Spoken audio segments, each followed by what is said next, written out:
எல்லாருக்கும் வணக்கம். Welcome to our Tamil பறவை சேனல். இந்த சேனலை புதுசாக பார்க்குறீங்க அப்படின்னா சப்ஸ்கிரைப் பண்ணிக்கோங்க. இந்த வீடியோவில் நம்ம பார்க்க போகிற பகுதி என்ன அப்படின்னா, பாரதியார் பல்கலைக்கழகத்தினுடைய 2ஆம் ஆண்டு படிக்கக்கூடிய மாணவர்களுக்கான தமிழ் பாடத்திட்டம். அதாவது 4ஆம் பருவத்தில் படிக்கக்கூடியது தமிழ் பாடத்திட்டம். ஒவ்வொரு அலகும் வந்து பார்க்குறோம்.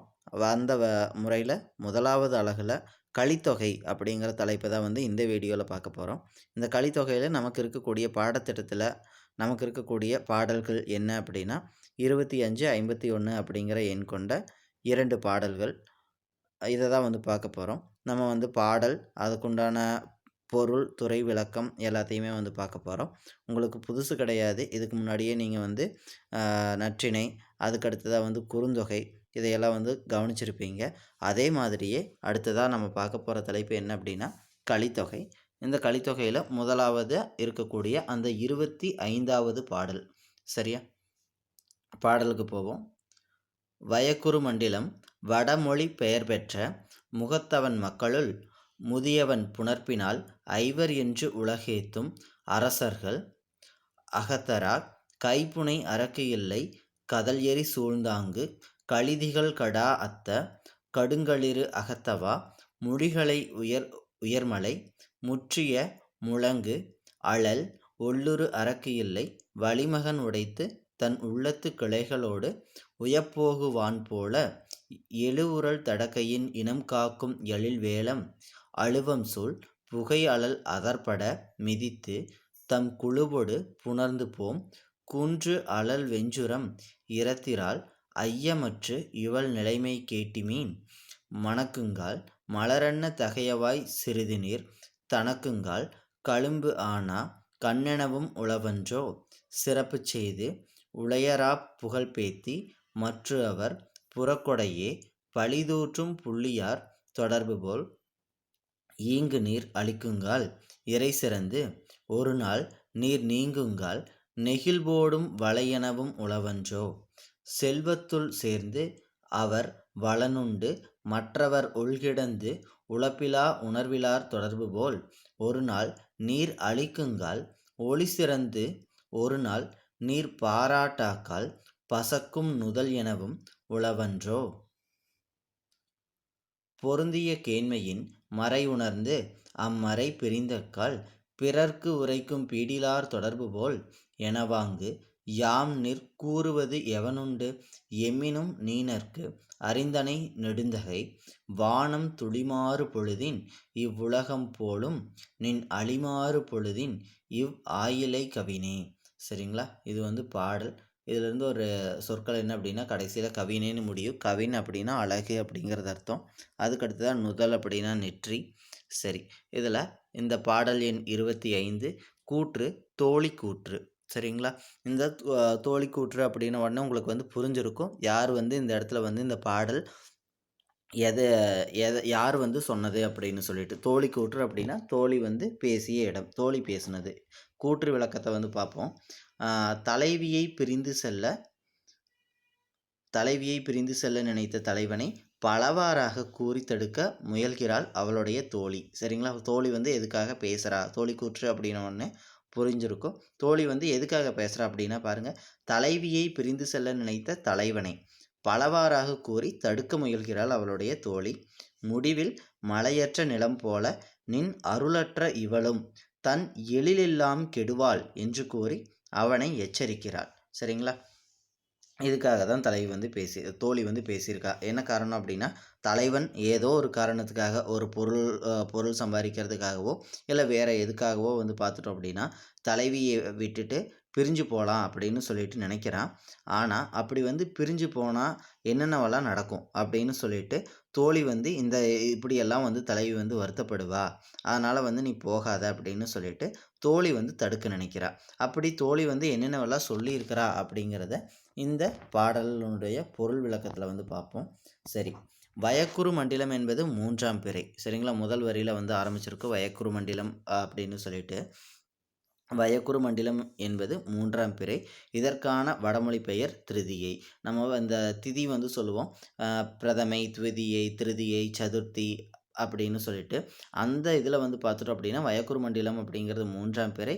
அந்த 3ஆம் பிறையை தான் வந்து வடமொழி பெயர், அதாவது வடமொழிங்கிறது நம்முடைய சமஸ்கிருத மொழின்னு சொல்கிறோம். அந்த சமஸ்கிருத மொழியில் அதுக்கு என்னென்னு சொல்லுவோம்னா திருதியை அப்படின்னு வந்து சொல்லுவோம். அந்த திருதியையின் பெயர் பெற்றவன் யார் அப்படின்னா திருதராட்டிரன். சரிங்களா, மகாபாரதத்தில் நம்ம வந்து கேள்விப்பட்டிருப்போம் திருதராட்டிரன். அதுக்கடுத்துதான் திருதராட்டிரன் மக்களுள் முதியவன் துரியோதனன். சரியா, அந்த திருதராட்டிரனுக்கு மூத்த மக்கள் அப்படின்னா இந்த இடத்துல அந்த குழந்தைகள், மக்கள்னு சொல்கிறது மக்கட்செல்வம்னு சொல்லுவோம் இல்லைங்களா, குழந்தை செல்வம் அப்படின்னு சொல்லிட்டு அது. திருதராட்டிரன் மக்கள் முதியவன், முதியவன்னா மூத்தவன் யார் அப்படின்னா துரியோதனன். உங்களுக்கு தெரியும் துரியோதனன் துச்சாதனன் அப்படின்னு சொல்லிட்டு ஒரு 100 பேர் இருப்பாங்க அந்த குழந்தைகள், அந்த துரியோதனன். அதுக்கடுத்ததாக துரியோதனன் சூழ்ச்சியால் ஐவர் என்று பெயர் பெற்ற பாண்டவர். சரிங்களா, இந்த இடத்துல பாண்டவர் ஐவர் அப்படின்னாவே வந்து பாண்டவர் அப்படிங்கிறது வந்து புரியும். பஞ்ச பாண்டவர்கள் அப்படின்னு வந்து நமக்கு தெரியும். அப்படி அந்த துரியோதனன் சூழ்ச்சியால் ஐவர் என்று பெயர் பெற்ற பாண்டவர் அரக்கு மாளிகையின் உள்ளே இருந்தனர். மாளிகைக்கு உள்ளே இருக்கும்போது துரியோதனன் கைத்திறனால் கட்டப்பட்ட அந்த மாளிகைக்கு அவனே தீ மூட்டினான். பாண்டவர்களை அழிக்கணும் அப்படின்னு சொல்லிட்டு அவனே தீ மூட்டினான். பீமன் பாண்டவர்களை காப்பாற்றினான். இந்த இடத்துல வந்து பார்த்துட்டோம் அப்படின்னா இதை எல்லாமே வந்து ஒரு ஒப்புமையாக வந்து சொல்லுவாங்க. அதுக்கு தான் வந்து இந்த வயக்குறு மண்டலம், அதாவது அந்த திருதியை அப்படிங்கிற பெயர் பெற்ற அந்த திருதராட்டிரன் கதையெல்லாம் வந்து சொல்கிறது எதுக்காக அப்படின்னா பின்னாடி வந்து உங்களுக்கு வந்து புரியும். அந்த திருதராட்டிரனுடைய மகன் வந்து யார் அப்படின்னா துரியோதனன். அந்த துரியோதனன் என்ன பண்ணா அப்படின்னா பாண்டவர்களை அழிக்கணும்னு சொல்லிட்டு அரக்கு மாளிகைக்கு வந்து தீ வச்சான். அந்த தீ விபத்திலிருந்து யார் காப்பாற்றினானா அந்த பஞ்ச பாண்டவர்களுள் ஒருவனான பீமன் வந்து அந்த பாண்டவர்களை வந்து காப்பாற்றினான். அதுக்கு அடுத்ததா இது வந்து ஒரு பகுதி. அதுக்கு அடுத்தது பாருங்க என்ன சொல்றாங்கன்னா, அதுபோல மலையில் மூங்கில் காட்டில் தீ பற்றி கொண்ட போது, சரிங்களா, மலையில மூங்கில் காட்டுல தீ பத்திக்கிட்ட போது ஆண் யானை அந்த தீயை காலால் மிதித்து தன் யானைகளை காப்பாற்றி அழைத்து செல்லும் காடு அது. சரிங்களா, 2வது பகுதி. முதல் பகுதியில் பீமன் காப்பாற்றினா, 2வதுல ஒரு காட்டில் ஒரு மூங்கில் காட்டில் தீ பிடிச்ச போது அந்த யானை கூட்டமெல்லாம் மாட்டிக்கிச்சு. அப்படி இருக்கும்போது ஒரு ஆண் யானை என்ன பண்ணிச்சான், இவங்கள அந்த மற்ற யானை கூட்டத்தையெல்லாம் வந்து காப்பாற்றணும் அப்படிங்கிறதுக்காக தீயை வந்து காலால் மிதித்து அழித்து அதுக்கப்புறமா வந்து அந்த யானை கூட்டங்களையே வந்து காப்பாற்றி கூட்டிகிட்டு போச்சு. அப்பேற்பட்ட காட்டு வழியில் இத்தகைய கொடிய காட்டை கடந்து செல்லும் தலைவனே. இந்த தலைவன் வந்து பிரிஞ்சு போகிறான் இல்லையா, அப்போ பிரிஞ்சு போகும்போது இது மாதிரியான அந்த கொடுமையான வழிகளில் எல்லாம் காட்டு வழியிலெல்லாம் வந்து கடந்து போவானா. அப்படி இருக்கக்கூடிய தலைவனே அப்படின்னு சொல்லிட்டு தலைவி வந்து சொல்கிறா. அதுக்கு அடுத்ததா இவள் நிலைமையை கேட்டருள்க. சரிங்களா, யார் இவள் நிலைமை அப்படின்னா தலைவியுடைய நிலைமையும் வந்து நீ வந்து கொஞ்சம் கேட்டு தெரிஞ்சுக்கோ அப்படின்னு சொல்லிட்டு தோழி வந்து சொல்கிறா. சரி, என்ன தான் சொல்கிறா அப்படின்னு வந்து பார்த்துட்டோம் அப்படின்னா இதுக்கு இன்னும் வந்து ஒரு சில ஒப்புமைகள் எல்லாம் சொல்கிறாங்க பாருங்கள். சிறப்பு செய்தவர் பக்கத்தில் இருக்கும்போது அவரை புகழ்ந்து பேசிவிட்டு அவர் அகன்றவுடன் அவரை பழித்து தூற்றும் மனிதர் போல. இந்த விஷயத்தை வந்து நம்ம வந்து புரிஞ்சுக்கணும். என்ன அப்படின்னா நம்மளுடைய நண்பர்கள் வந்து ஒரு 2-3 பேர் இருக்கிறாங்க அப்படின்னு வந்து பார்த்துட்டோன்னா அந்த 4 பேர் இருக்கும்போது ஒருத்தங்களை பற்றி நல்லா புகழ்ந்து ஆகா ஓஹோன்னு வந்து பேசுறது, அவங்க எழுந்து போன உடனே வந்து பார்த்துட்டோன்னா அவங்கள பற்றி தூற்றி பேசுவது. தூற்றி அப்படின்னா பழித்து தூற்றுதல், அதாவது அவங்கள பற்றி தப்பு தப்பாக வந்து பேசுறது. அது மாதிரி இருக்கக்கூடிய அந்த மனிதர் போல காதலர் தழுவும் போது மலர் போல இருந்துவிட்டு காதலர் அகன்றதும் இவள் கண்கள் அழுகின்றன. தலைவியை பற்றி சொல்கிறா. தோழி வந்து என்ன சொல்கிறான்னா, அதாவது தலைவனான நீ வந்து பக்கத்தில் இருக்கும்போது அவருடைய கண் எப்படி இருக்குது அப்படின்னு வந்து பார்த்துட்டோம் அப்படின்னா அப்படியே மலர் போல பூத்த புது பூ வந்து எப்படி இருக்கும் ஃப்ரெஷ்ஷாக, அது மாதிரி அவளுடைய கண்கள் இருக்குது. ஆனால் அந்த காதலன் தலைவனான நீ வந்து அகன்ற உடனே இப்போ வந்து பார்த்துட்டோன்னா அவளுடைய கண்கள் வந்து அழுகுது. மேலே சொன்னாங்க இல்லையோ அந்த ஒப்புமை என்ன அப்படின்னா அந்த ஒரு 4 பேர் பேசிகிட்டு இருக்கும்போது ஒருத்தங்க வந்து இருக்கும்போது அவங்கள வந்து புகழ்ந்து நல்லா ஆகா ஓஹோன்னு பேசிட்டு அவங்க எழுந்து போன உடனே அதே மனிதர்கள் வந்து அவங்கள பற்றி தப்பாக, அதாவது தன்னுடைய நிலையிலிருந்து மாறி பேசுகிறாங்க அப்படின்னு சொல்லிட்டு அதே மாதிரி தான் இந்த தலைவியுடைய கண்ணை பற்றி சொல்கிறா. என்ன அப்படின்னா நீ தலைவனான நீ இருக்கும்போது அந்த கண் வந்து நல்லா இருக்குது. நீ அகன்று போன உடனே பார்த்துட்டோன்னா தலைவியுடைய கண் வந்து குளம் மாதிரி கண்ணீர் தேங்கி அதனுடைய நிலையிலிருந்து சந்தோஷமாக இருந்த அந்த கண்கள் வந்து அப்படியே வந்து துன்பத்தை வந்து அடையுது. அதுக்கடுத்ததாக சொல்கிறாங்க, செல்வரோடு சேர்ந்திருந்து உண்டு மகிழ்ந்து விட்டு செல்வர் நிலை தளர்ந்த போது எண்ணி பார்க்காமல் இருக்கும் உணர்வில்லாதவர் போல. இதுவும் அதே தான், மேலே சொன்னதே தான். என்ன அப்படின்னா ஒரு செல்வந்தரோட நம்ம வந்து சேர்ந்திருக்கிறோம், நட்பு கொண்டிருக்கிறோம் அப்படின்னா, அவங்க நம்ம கூட வந்து இருக்கிற வரைக்கும், அவங்க செல்வந்தரா இருக்கிற வரைக்கும் நம்ம என்ன பண்ணுவோம், அவங்க கிட்ட இருந்து நெறைய உதவிகள எதிர்பார்த்து நம்ம வந்து நல்லா வாழ்ந்துக்கிறது. ஒருவேளை அவங்களுடைய செல்வம் எல்லாமே குறைஞ்சு போனதுக்கப்புறமா, அவங்க வந்து ஒரு வறியவர்னா உங்களுக்கு புரியும்னு நெனைக்கிறேன். வறுமை அடைஞ்சதுக்கப்புறமா, அதையெல்லாம் அந்த நன்றியெல்லாம் கொஞ்சம் கூட நெனச்சு பார்க்காம, அப்படியே வந்து கைவிட்டுட்டு வந்து போயிர்றது. இவங்களுக்கு எனக்கு சம்மந்தமே இல்ல அப்படிங்கிற மாரி கைவிட்டுட்டு போயிர்றது. அப்படி இருப்பவர் போல, காதலர் இன்பம் தரும்போது தோளிலிருந்து விட்டு, அவர் நீங்கிய உடனே தோள் வளையல் கழன்று ஓடுகின்றன. சரியா இந்த இடத்துல என்னன்னா, அந்த தலைவிக்கு வந்து பசலை நோய் உறுதல் அப்படின்னு வந்து சொல்லுவா. இது வந்து அடுத்த பத்தியிலேயே வந்து வரும். பசலை நோய் நோய் அப்படின்ன உடனே குறுந்தொகையில நம்ம வந்து படிச்சிருப்போம். தலைவன் பிரிஞ்சு போயிட்டா அப்படின்னா, தலைவி வந்து பசலை நோயுறுவாள். அதாவது உடம்பெல்லாம் வந்து பச்சை நிறம் பூத்து, அ தலைவி வந்து இளைச்சு போயி, சரியா வந்து குளிக்காம கொள்ளாம, சாப்பிடாம இளைச்சு போயி ஒரு மாதிரி இருப்பா அப்படின்னு சொல்லிட்டு பார்ப்போம். அதுக்கு பேரு தான் பசலை நோயின்னு சொல்லிட்டு. அந்த பசலை நோய் உடம்பெல்லாம் இளைச்சு போச்சு அப்படின்னாவே, கையில இருக்கக்கூடிய வளையல் கூட என்ன ஆகிருமா, கழன்று வந்து ஓடிருமா. அப்படியெல்லாம் இருக்கும். அப்ப அத தான் வந்து சொல்றாங்க. என்ன அப்படின்னா, அந்த செல்வந்தரோட நம்ம வந்து நம்ம இருக்கிற வரைக்கும் அவங்களோட நல்லா வந்து இருப்போம். ஒருவேளை அவங்க வந்து வறியவர் ஆகிட்டாங்க அப்படின்னா, அவங்களால அந்த நன்றியெல்லாம் நெனச்சு பார்க்காம விட்டுட்டுன்னு வந்துர்றோம் இல்லையா? அது மாதிரி இந்த இடத்துல இந்த வளையல் என்ன பண்ணுதான், தலைவன் உடன் இருக்கிற வரைக்கும் அந்த தலைவி உடல்ல வளையல் வந்து நல்லா இருக்கும், ஒட்டிட்டு இருக்கும். ஒருவேளை அந்த தலைவன் வந்து பிரிஞ்சு போன உடனே, இந்த தலைவி வந்து மெலிஞ்சு போயிர்றா இல்லையா?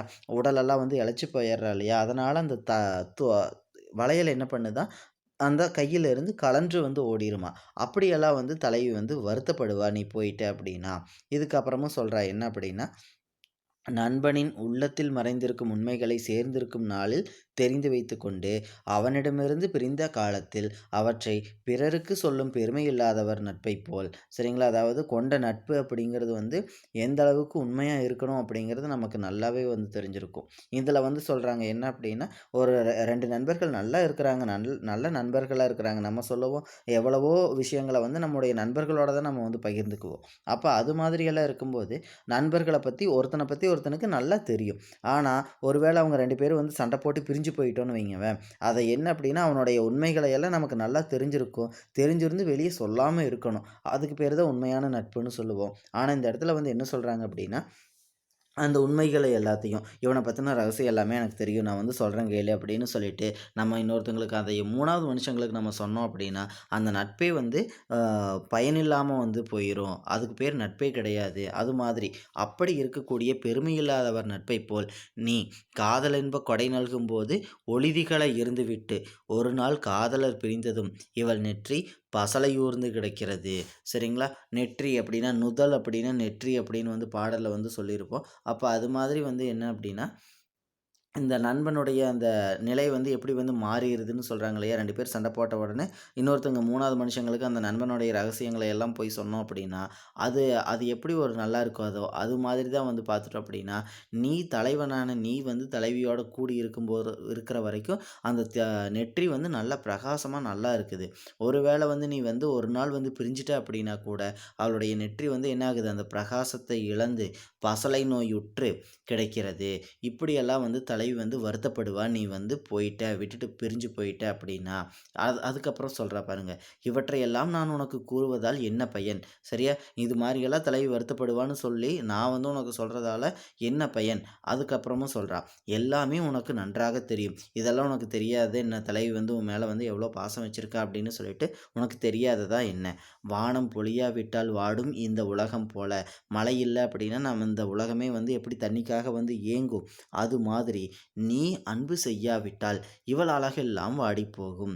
சரியா? நீ வந்து பக்கத்துல இருக்கிற வரைக்கும் தான் தலைவி வந்து நல்லா அழகா வந்து இருப்பா.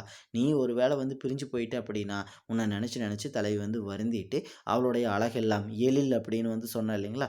எழில் அப்படின்னா அழகுன்னு அர்த்தம். அந்த எழிலெல்லாம் அழகெல்லாம் வந்து வாடிப்போகும். கிட்டத்தட்ட ஒரு கீரைக்கொடி வாடி போயிருதுன்னு சொல்றோம் இல்லையா? அது மாதிரி வந்து தலைவி வந்து என்ன ஆகுவா அப்படின்னா, துன்பம் அடைஞ்சு வாடி போயிருவா அப்படின்னு வந்து சொல்றா. தோழி வந்து அவளுடைய நிலைய வந்து இந்த இடத்துல தலைவன்கிட்ட எடுத்து சொல்கிறது. தலைவன் நீ ஒரு வேளை பிரிஞ்சு போயிட்ட அப்படின்னா தலைவி இப்படியெல்லாம் வருத்தப்படுவா. கடைசியாக வந்து பார்த்துட்டோம் அப்படின்னா இதெல்லாம் உனக்கு தெரியாமல் இல்லை, எப்படி இந்த மழை இல்லாமல் இந்த உலகம் வந்து கஷ்டப்படுதோ துன்பப்படுதோ அது மாதிரி தான் வந்து தலைவியும் நீ இல்லை அப்படின்னா துன்பப்படுவா அப்படின்னு சொல்லி தலைவனை வந்து எச்சரிக்கை வந்து பண்ணுற விதமாக இந்த பாடல், அதாவது 25வது பாடல் வந்து நமக்கு வந்து இருக்குது. இதுதான் வந்து தோழி கூற்று அப்படின்னு சொல்லிட்டு வயக்குறு மண்டலம் அப்படின்னு ஆரம்பிக்கும். அதுக்கடுத்து தான் நம்ம பார்க்கக்கூடிய பாட்டு 51வது பாட்டு. இதில் பாருங்கள், முதல் வரி, சுடர் தொடியி கேளாய் தெருவில் நாம் ஆடு மணச்சிற்றில் காலிற் சிதையா அடைச்சிய கோதை பறிந்து வரிப்பந்து கொண்டோடி நோதக்க செய்யும் சிறுபட்டி மேலோர் நாள் அன்னையும் யானும் இருந்தேமா இல்லீரே உண்ணு நீர் வேட்டேன் என வந்தார்க்கு அன்னை அடற்பொன் சிறகத்தால் வாக்கிற் சுடரிலாய் உண்ணு நீர் ஊட்டிவா என்றாள் என யானும் தன்மையறியாது சென்றேன். மற்று என்னை வளைமுன் கைப்பற்றி நலிய தெருமந்திட்டு அன்னாய் இவனொருவன் செய்தது காண் என்றேனா அன்னை அலறி படர்தர தன்னை யான் உண்ணிநீர் விக்கினான் என்றேனா அன்னையும் தன்னை புறம்பளித்து நீவ மற்று என்னை கடைக்கனால் கொள்வான் போல் நோக்கி நகைக்கூட்டம் செய்தான் அக்கல்வன் மகன். சரிங்களா, இந்த பாட்டு வந்து ரொம்ப ஒரு நல்ல கருத்துள்ள பாட்டு. பாடல் எண் 51 கூற்று தலைவி கூற்று. தலைவி வந்து சொல்கிறது பாடல் எண் 51. சரி, என்னதான் வந்து சொல்கிறாங்கன்னு பார்ப்போம். முதலாவதாக கூற்று விளக்கம். ஒரு சிற்றூர், அங்கே ஒரு கன்னி. கன்னினா தலைவிங்கிறது அர்த்தம். சரிங்களா, திருமணமாகாத பெண். ஒரு சிற்றூர், ஒரு சின்ன ஊர். அங்கே ஒரு கன்னி, தலைவி இருக்கிறா. பல தோழியருடன் அவள் கூடி விளையாடுவாள். யார் அப்படின்னா தலைவி. பல தோழிமார்களோட கூடி விளையாடிட்டு இருப்பா. அப்படி இருக்கும்போது அவ்வூர் இளைஞன் ஒருவன் அவளை காதலித்தான். தலைவியை வந்து காதலிக்கிறான். யார் அப்படின்னா தலைவன். அவள் அவனை பாராதே இருந்தாள். இதையெல்லாம் வந்து அவள் வந்து பெருசாக எடுத்துக்கல, கண்டுக்கல. இருந்தாலும் வந்து பார்த்துட்டோம் அப்படின்னா அவன் மேலே வந்து ஒரு எண்ணம் வந்து இருக்குது தலைவிக்கு. அப்படி இருக்கும்போது எனவே தானாகவே அவளுடன் தொடர்பு கொள்ள முயல்கிறான் அவன். சரியா, தலைவன் வந்து என்ன பண்ணுறான் அப்படின்னா தலைவியை எப்படியாவது வந்து நம்ம வந்து பார்க்கணும் அப்படின்னு சொல்லிட்டு முயற்சிக்கிறான். அப்படியெல்லாம் இருக்கும்போது அவன் செய்த செயல்களை தன் தோழியிடம் சொல்லி மகிழ்கிறாள் தலைவி.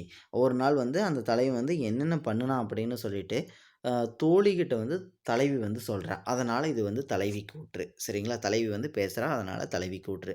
சரி, அப்படி என்ன தான் வந்து சொல்கிறா தலைவி அப்படின்னு வந்து பார்க்கலாம். பொருள் விளக்கம்.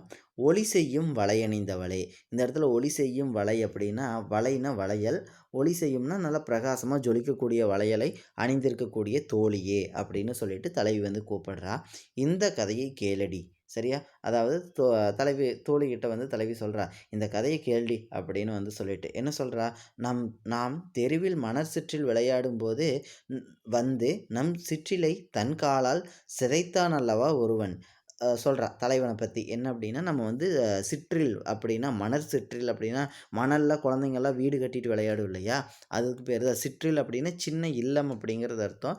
மணர் சிற்றில் அப்படின்னா மணலில் வந்து கட்டிட்டு விளையாடுறது. நம்ம தெருவில் இந்த மணலில் வந்து வீடு கட்டிட்டு விளையாடிட்டு இருந்தோம் இல்லையா, அப்போ வந்து ஒருத்தன் என்ன பண்ணான், அவனுடைய காலால் வந்து எட்டி உதச்சிட்டான். சரியா, அதை சிதைத்தான், அந்த வீட்டை வந்து மணல் வீட்டை வந்து இடிச்சிட்டு போனான் இல்லையா ஒருத்தன், அவன். அதுக்கடுத்து தான் சொல்கிறா தலைவி, நம் தலையில் சூடியிருந்த மலர்களை பீத்து நம்மை அளவிட்டானே அவன். சரியா, அதே தலைவன் தான் என்ன பண்ண, இன்னொரு நாள் என்ன பண்ணிட்டான்னா தலைவி தோழியர்கள் எல்லாரும் வந்து தலையில் வந்து நல்ல நறுமணமுள்ள மலர்களை வந்து வச்சுட்டு இருக்கும்போது அதையெல்லாம் எடுத்து பிச்சு நம்மளெல்லாம் வந்து அள வச்சானே ஒருத்தன், அந்த தலைவன். அவன் இன்னும் வந்து என்ன பண்ணான்னு பாருங்க, நாம் விளையாடிய பந்தினை பறித்து கொண்டு ஓடி நம்மை எல்லாம் கதற விட்டானே அவன் என்ன செய்தான் தெரியுமா அப்படின்னு சொல்லிட்டு சொல்கிறா.